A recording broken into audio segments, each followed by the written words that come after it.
soy Eurípides Flores, soy abogado de Morena y representante en el INE. El pasado 1 de septiembre ya se instaló el nuevo Congreso de la Unión, donde se materializó ya la mayoría calificada que el pueblo le otorgó a nuestro movimiento. La verdad es que es una responsabilidad muy grande, pero no podía estar en mejor manos, mejor conducida que en esta parte por el presidente de la República y por la doctora Claudia Sheinbaum a partir del 1 de octubre. Y pues la verdad es que la legislatura inició a tambor batiente, como diríamos. Pasó esta primera parte de la reforma del Poder Judicial en la Cámara de Diputados. Vimos el intento de unos pseudo estudiantes y pseudo trabajadores del Poder Judicial de la Federación de tratar de impedir la aprobación de la reforma en la Cámara de Diputados. Afortunadamente pues, se tomaron las medidas correspondientes y finalmente se pudo aprobar en la Magdalena Mixhuca, donde por cierto es un lugar emblemático para nuestro movimiento porque ahí hemos llevado a cabo varios congresos del partido y del movimiento en general. Entonces la verdad es que haya sido ahí es bastante emblemático. Entonces ya está esta primera parte, se aprobó por mayoría calificada en una sesión maratónica de 26 horas y donde se hizo valer la mayoría calificada que tiene el movimiento con 359 votos a favor y 130 en contra. Y pues ahora va a la Cámara de los Senadores, donde entendemos que ya está en el proceso de que sea dictaminado por las comisiones de puntos constitucionales y estudios legislativos para que la próxima semana ya pueda iniciar la discusión ya en el Pleno y se pueda aprobar la reforma constitucional, que hay que decirlo, la verdad es que por la reacción que ha tenido en los medios conservadores y al exterior y digamos inclusive en estas instituciones que hemos visto que se han desbocado por tratar de impedirlo, como es la Suprema Corte, pues es, yo diría, la reforma. Estamos ya, como lo ha dicho el presidente, en el punto en el que se ha reformado el Poder Legislativo, se ha reformado el Poder Ejecutivo y estamos en puerta de ya que haya una reforma absoluta del Poder Judicial que pues va a atender una de las cuestiones que más siente la gente, que es la demanda de justicia. La verdad es que es absurdo, en términos jurídicos es absolutamente inadmisible. Digamos, expresamente está prohibido o está establecido como improcedente los juicios de amparo contra las reformas constitucionales. Por supuesto, esto quiere decir contra las reformas mismas y contra el proceso legislativo y además porque tiene una lógica muy simple. Un proceso legislativo no le causa prejuicio a nadie, es pues, el ejercicio de una facultad deliberativa interna de un poder como es el poder legislativo, que eso por sí mismo no le implica ningún perjuicio a persona alguna. Entonces no hay ninguna, digamos, desde el punto de vista técnico, alguna forma de poder enderezar una demanda de amparo en contra de eso. Entonces que se otorguen ese tipo de medidas pues solamente demuestran que ya hay una absoluta desapego al marco constitucional y además nos hace ver lo importante que es esta reforma, porque si los jueces, si los magistrados y si los propios ministros de la Corte son capaces de pasar por alto cualquier tipo de asidero legal para establecer alguna de sus decisiones o bloquear alguno de las medidas que se toman a favor de la gente, pues es evidente que lo que se necesita es renovar ese poder judicial para que haya gente con dignidad, con apego a derecho y que cumplan simplemente la ley.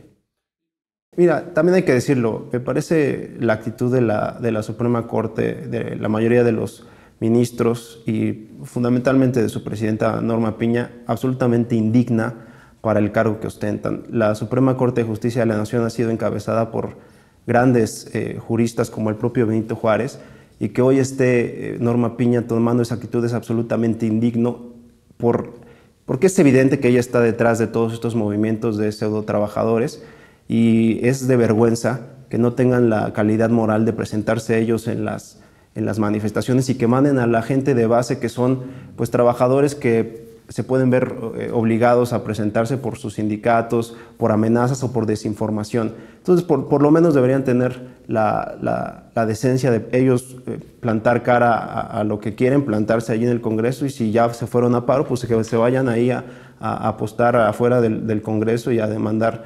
su lucha por los privilegios y que no manden a los trabajadores que nada tienen de afectación en esta reforma. Lo que vimos del embajador Ken Salazar es de verdad de risa, porque no hace falta revisar mucho para ver cómo es el sistema judicial de los Estados Unidos, y parece absolutamente contradictorio que en el caso mexicano el hecho de que se voten a los jueces y magistrados por voto popular pues sea una amenaza a la democracia, pero en los Estados Unidos, donde el 42 de los 50 estados de la Unión Americana hay voto popular para elección de jueces y magistrados a nivel local, eso no sea una amenaza a su democracia. La verdad es que es totalmente contradictorio y demuestra que no hay argumentos reales de fondo de por qué establecer una negativa a esta reforma. Y sí, lo que demuestran es que hay un alineamiento completo de todas las fuerzas conservadoras y que estamos como movimiento y como pueblo mismo tocando ya una fibra muy profunda del sistema que se instauró por más de 30 años en este país. Esperaríamos que la siguiente semana ya la Cámara de Senadores pudiera concluir el proceso legislativo. Creemos que la mayoría en el Senado, encabezados por el compañero Adán Augusto, va a lograr esa mayoría calificada que se necesita para aprobar. Y a partir de eso, pues tenemos que buscar la aprobación de al menos 17 legislaturas. Afortunadamente, también el resultado electoral del pasado 2 de junio nos dio la mayoría en 27 estados de la República, la mayoría calificada también en esos congresos locales. Entonces no veríamos un proceso legislativo largo, y además es importante porque si se aprueba a mediados de septiembre, finales de septiembre, ya completamente se concluye el proceso de la reforma constitucional con las legislaturas incluidas, las legislaturas locales. Es un muy buen tiempo para la preparación de la elección, porque la reforma nos lleva a que el próximo año, en el 2025, ya tendríamos la primera elección de jueces y magistrados, que ese es uno de los temas importantes que hay que señalar. Se escuchó a las preocupaciones de hacer una renovación absoluta y completa en una sola tanda, digamos, y se va a hacer una renovación parcial en el 2025 y luego en el 2027 ya completa. Esto nos llevaría a que tendríamos que elegir a nivel federal cerca de 700 jueces y magistrados en el 2025, y eso le daría oportunidad al Instituto Nacional Electoral de preparar la elección para que sea una elección absolutamente auténtica, transparente, con todos los mecanismos y estándares para que tengamos la seguridad de que lo que se vote por parte de la ciudadanía es lo que vamos a tener de jueces y magistrados. Bueno, y adicionalmente de las 20 que presentó el presidente de la República, ya la doctora Claudia Sheinbaum ha anunciado que va a ser también constitucional el derecho a la pensión para las mujeres de 60 a 65 años, el derecho a la pensión universal para los chicos que van a estudiar en educación básica, y también hacer una reforma importante a las pensiones de los maestros. Esas 3 reformas también estarían ya presentándose con el inicio del mandato de la doctora Claudia Sheinbaum. Entonces también es una agenda legislativa bastante, además de extensa, pero bastante profunda en términos de derechos, en términos del proyecto político que se impulsó y que se apoyó con gran fuerza.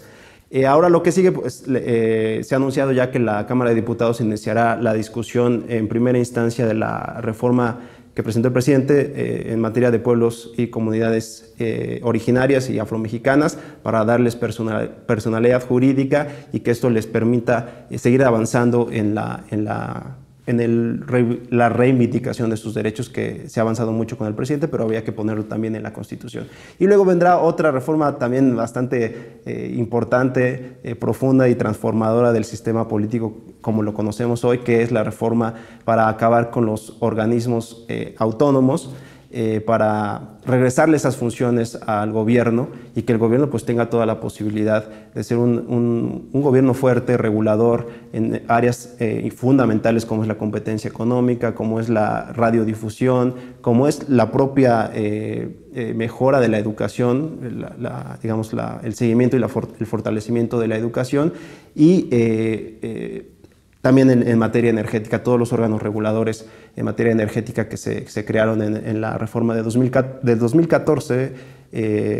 y todo lo que fue el Pacto por México.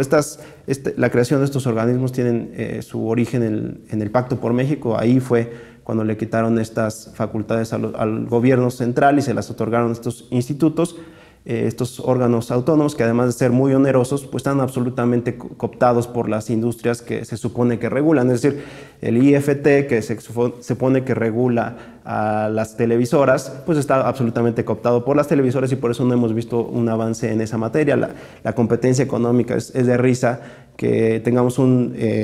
instituto que se dedique a que haya mejores precios para los consumidores, y nadie hoy puede decir que ha sentido alguna mejora en la competencia entre Coca-Cola y Pepsi-Cola porque está ahí, o que se acabó el monopolio del maíz con Maseca. Pues no, o sea, solo, como dice el presidente, fueron cambios para el gatopardismo, ¿no? Para que cambie todo, para que nadie cambie. Ya con esto se concluiría, al menos en una primera etapa, el separar el poder económico, porque como te decía, esos institutos están absolutamente cooptados por los intereses económicos, y realmente ahí se han resguardado para no ser regulados, no haber mejoras en los mercados a favor de la ciudadanía, a favor del pueblo. Y sí, por supuesto que va a ser un cisma cuando comience a avanzar esa reforma, esa discusión, pero absolutamente necesario, porque además de que es un tema de austeridad, y que esos institutos, pues si uno va a las oficinas, pues la verdad es que sí es onerosísimo, y además duplican funciones con lo que hacen las secretarías de Estado. Entonces, absolutamente justificable en términos de administración, de austeridad, pero también en términos de lo que tú bien comentas, de terminar con los intereses económicos dentro del aparato gubernamental. Absolutamente histórico, va a ser la primera vez que tome protesta como presidenta una mujer, y eso es transformador por sí mismo, además de que el perfil de la doctora Claudia Sheinbaum también nos da el plus extra de que es una persona con una solidez técnica, con una sensibilidad social pues a toda prueba. Entonces ese día, ese 1 de octubre que va a tomar protesta en la Cámara de los Diputados, pues va a ser histórico. Nosotros esperaremos que haya una actitud de civilidad por parte de la oposición, que se den cuenta de que más allá de los desaguisados que ellos puedan tener con nosotros, de la diferencia de puntos de vista, hay una presidenta electa que es histórico, con una legitimidad que no ha tenido ningún otro presidente en la historia de México. Yo pensé en el 2018 que la legitimidad que tenía el licenciado López Obrador iba a ser pues la más importante que yo iba a ver, y afortunadamente 6 años después vemos que la doctora Claudia Sheinbaum tiene todavía más legitimidad que el presidente de la República. Entonces hay que, esperamos y hacemos votos porque la oposición sea respetuosa en ese acto republicano. Va a ser importante seguirlo. Y luego la doctora Claudia Sheinbaum va a tener un acto con el pueblo en el Zócalo de la Ciudad de México, y eso también va a ser, pues la verdad es que más emocionante, porque pues ahí vamos a poder verla a ella con su gente, con su pueblo, y entregándose, y le va a decir ahí los compromisos que va a cumplir durante su mandato, porque como bien dice ella, aquí no hay promesas, porque las promesas eran las de antes. Aquí hay compromisos, y los compromisos se van a cumplir, y ya se están empezando a cumplir en este primer periodo de la Cámara de Diputados. Es cada vez más evidente que vivimos una época de un gigante, que lo vamos a recordar, y haber vivido este proceso y estar, digamos, aunque sea en un espacio muy modesto de este movimiento, pues la verdad es que para todos nosotros es un orgullo. Y se va él, pero no se va a su legado, que eso es lo más importante. Las instituciones que él ya formó, que él ya cimentó, ahí van a estar. La Guardia Nacional, los programas del bienestar a nivel nacional, estos ahí van a estar, y siempre la gente lo va a tener guardados, y los vamos a recordar, y los vamos a llevar, digamos, a la memoria histórica. Y pues eso nos ha formado un movimiento muy sólido para seguir avanzando, y le vamos a rendir, digamos, respeto a su legado, siguiendo transformando el país hasta que pues, se logre nuestro objetivo fundamental, que es que la gente sea feliz, que el pueblo sea feliz, y que haya las condiciones de vida para todas y todos en este país. Hola, soy Eurípides Flores, soy abogado de Morena, y los invitamos a ver la 4TV en este periodo histórico que estamos viviendo. No se lo pierdan, aquí se van a enterar de toda la información que pasa en nuestro movimiento y con el gobierno de la doctora Claudia Sheinbaum y el final del presidente López Obrador.